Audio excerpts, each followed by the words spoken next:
എൻ്റെ പേര് sister Merlin എന്നാണ്. ഇപ്പൊ ഈ ഭവനത്തിന്റെ പേര് പറയുന്നത് സെന്റ് സേക്രഡ് ഹാർട്ട് കോൺവെന്റ് എന്നാണ്. ഇപ്പൊ അൽഫോൻസാമ്മ ജീവിച്ചു മരിച്ച കോൺവെന്റ് ആണിത്. ഇപ്പൊ എനിക്ക് വലിയൊരു ഭാഗ്യം എന്ന് പറയാനുള്ള ഈ ഭവനത്തിൽ ആയിരിക്കാനായിട്ട് സാധിച്ചു.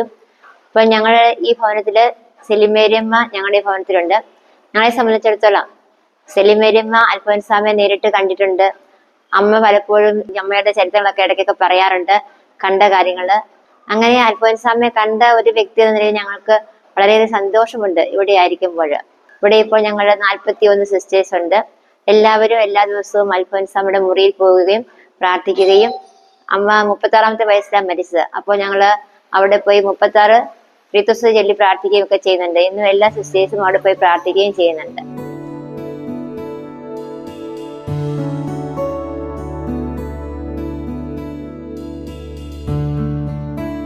എൻ്റെ പേര് സെലിൻ മേരി. എൻ്റെ ഇടവക ഭരണങ്ങാനം. ഭരണങ്ങാനത്തുനിന്ന് 1 കിലോമീറ്റർ ദൂരെയാണ് എൻ്റെ വീട്. ഞാൻ പഠിച്ചത് 1ാം ക്ലാസ് മുതൽ ഇവിടെയാണ് പഠിച്ചത്. 10ാം ക്ലാസ് വരെ ഇവിടെ പഠിച്ചു. പിന്നെ ഞാൻ പഠിച്ചുകൊണ്ടിരുന്നപ്പോഴും അൽഫോൻസാമ്മ രോഗിയായിട്ട് ഇതിലെ നടക്കുന്നതും നിൽക്കുന്നതും ഒക്കെ കണ്ടിട്ടുണ്ട്. ഞങ്ങൾ അന്ന് ഞാൻ ഫസ്റ്റ് ഫോമിലായിരുന്നു പഠിക്കുന്നത്. അതുകൊണ്ട് കുട്ടികളധികം സംസർഗത്തിന് വരുന്നില്ല. ഈ മുതിർന്ന കുട്ടികളായിട്ട് 9, 10 പിള്ളേർ, ആ ക്ലാസ്സുകളിൽ പഠിക്കുന്ന പിള്ളേർ അൽഫോൻസാമ്മയുടെ അടുത്ത് വരികയും അൽഫോൻസാമ്മ എമ്പടി ഉപദേശങ്ങളൊക്കെ പറയുകയൊക്കെ ചെയ്തിട്ടുണ്ട്. ഞങ്ങളധികം പോകാറില്ല. പിന്നെ മരിച്ചപ്പം ഞാനും എൻ്റെ ഫാദർ കൈക്കാരനായിരുന്നു. ഞങ്ങൾ അടക്കിന് വന്നായിരുന്നു. കുറേ പിള്ളേരെല്ലാം വീട്ടിൽ പോയി. പിന്നെ കുറച്ച് പേരോടെ നിന്നു. എന്തെങ്കിലും ഞാൻ ഫോട്ടോ എടുക്കുന്ന കാണാൻ വേണ്ടിയിട്ട് നിന്നതാണ്. പിന്നെ ചേച്ചി സിസ്റ്റർ ഇവിടെ ഉണ്ടായിരുന്നു. സിസ്റ്റർ വന്ന് അമ്മച്ചോടും ചാച്ചനോടൊക്കെ പറയും, മഠത്തിലൊരു വിശുദ്ധയുണ്ടെന്ന് പറയും. എനിക്ക് ഒത്തിരി ഗ്രാഹ്യമായിട്ടൊന്നും മനസ്സിലായിട്ടില്ല. എന്തോ ഒരു പ്രത്യേകതയുണ്ടെന്നല്ലാതെ ഞാൻ മനസ്സിലാക്കിയില്ല. ഏതായാലും അടക്കിന്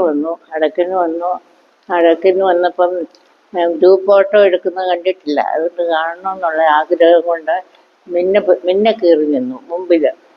അപ്പം സിസ്റ്റേഴ്സ് ഇത് സിസ്റ്റർമാരുടെ നേരെയാണ്, കൊച്ചുവിടെ നിൽക്കാതെ താഴോട്ട് പോകാൻ പറഞ്ഞു. അപ്പം ഞാൻ പുറകിൽ പോയി ഇന്ന് 2 സിസ്റ്റേഴ്സിൻ്റെ നടുക്ക് നിന്ന് പൊങ്ങി എത്തി വലിഞ്ഞ് നോക്കിയപ്പം എൻ്റെ മുഖം കിട്ടി. ബാക്കിയുള്ള കൂട്ടുകാരൊക്കെ വീട്ടിൽ പോയി.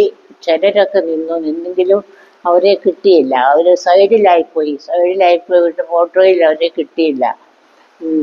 എൻ്റേത് മാത്രമേ കിട്ടിയുള്ളൂ. പിന്നെ അൽഫോൻസാമ്മയുടെ എല്ലാ പരിപാടിക്കും വരുമായിരുന്നു. കല്ലറ തുറന്നപ്പോൾ അത് കാണാൻ വന്നു. പിന്നെ ഓരോ പരിപാടിക്കും ഒരു വരിയും കാണുകയൊക്കെ ചെയ്തിട്ടുണ്ട്. ആദ്യത്തെ കൊല്ലം പെരുന്നാൾ കഴിക്കാനായിട്ട് ആലോചന നടത്തിയപ്പോൾ ഇടവക്കാർ സമ്മതിക്കില്ല. കാരണം അതിനുള്ള പൈസ ഒക്കെ നമ്മളെങ്ങനെ ഉണ്ടാക്കും, നമുക്ക് പൈസ ഇല്ലല്ലോ എന്നൊക്കെ പറഞ്ഞ് അവരെതിർത്തു. അന്നേരം ചാച്ചൻ പറഞ്ഞു, ഞാൻ എങ്ങനെയാണല്ലോ ഇത് നടത്തിയേച്ചുള്ളൂ പറഞ്ഞുകൊണ്ട് ചാച്ചന് മുന്നോട്ടിറങ്ങിയിട്ട് പിരിവെടുത്താണ് ആദ്യത്തെ ചാത്തം കൂടിയത്. അന്ന് ചോറും കറിയും സാമ്പാറും എല്ലാം ആയിരുന്നു ഉണ്ടാക്കിയത്. അത് കഴിഞ്ഞ് പിന്നത്തെ കൊല്ലം ആയപ്പോഴും തടസ്സങ്ങളൊക്കെ പറഞ്ഞപ്പോൾ ചാച്ചൻ എന്നാണേലും മുൻകൈ എടുക്കുന്നയാളാണ്.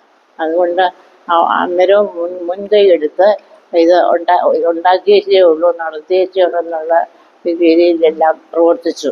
അങ്ങനെ പല വർഷങ്ങൾ പ്രവർത്തിച്ചു. പിന്നത്തെ വർഷങ്ങളിലൊക്കെ വലിയ വെള്ളപ്പൊക്കമൊക്കെ ഉണ്ടായി. വെള്ളപ്പൊക്കം ഉണ്ടാക്കിയപ്പോൾ സാധനങ്ങളൊക്കെ പള്ളിയിൽ കൊണ്ടുവരാൻ ബുദ്ധിമുട്ടാണ്. പിന്നെ ഇത് കൂട്ട് കപ്പ, ചേന, ചേമ്പ് ഇങ്ങനത്തെ സാധനങ്ങളെല്ലാം, പച്ചക്കറി സാധനങ്ങളെല്ലാം വള്ളത്തെ കൊണ്ടുവന്നു. അപ്പോൾ ഒരു പ്രാവശ്യം എൻ്റെ ആങ്ങളമാരെല്ലാം വള്ളം കളിക്ക് പോയി. വള്ളം ഇങ്ങോട്ടെടുത്ത് വരെ കുറേ മേരിയുടെ അപ്പുറേ വരെ വെള്ളം കിടക്കുകയാണ്. അപ്പോൾ വള്ളം തിരിച്ചു കൊണ്ടുവരാൻ ആരുമില്ല. അപ്പോൾ എന്നോട് പറഞ്ഞു വള്ളത്തെ കയറാൻ പറഞ്ഞു. ഇപ്പം ഞാൻ കയറി വള്ളം, വാഴക്കല, ഇങ്ങനെ എല്ലാ സാധനങ്ങളും പള്ളിയിൽ കൊണ്ടുപോയി ഇറക്കി ഞാൻ തിരിച്ചു പോന്നു. തിരിച്ചു പോന്നപ്പോൾ ഒരു പാമ്പ് പ്ലാവേന്ന് ചാടി ആ വാഴക്കുലയുടെ തിരിച്ച് ഇങ്ങോട്ട് കൊണ്ടുപോകുന്ന സമയത്താണ് വാഴക്കുലയുടെ ഇടയ്ക്ക് ചാടി. അന്നത്തേനും എനിക്ക് പേടിയായി. ഞാൻ വള്ളത്തിൽ നിന്ന് ചാടാൻ തുടങ്ങി. അന്നേരം ചാടരുത്, അവിടെ ഇരിച്ച് എന്നും പറഞ്ഞുകൊണ്ട് എന്നെ ധൈര്യപ്പെടുത്തി. അങ്ങനെ കൊണ്ടുപോകുമായിരുന്നു വള്ളത്തേൽ.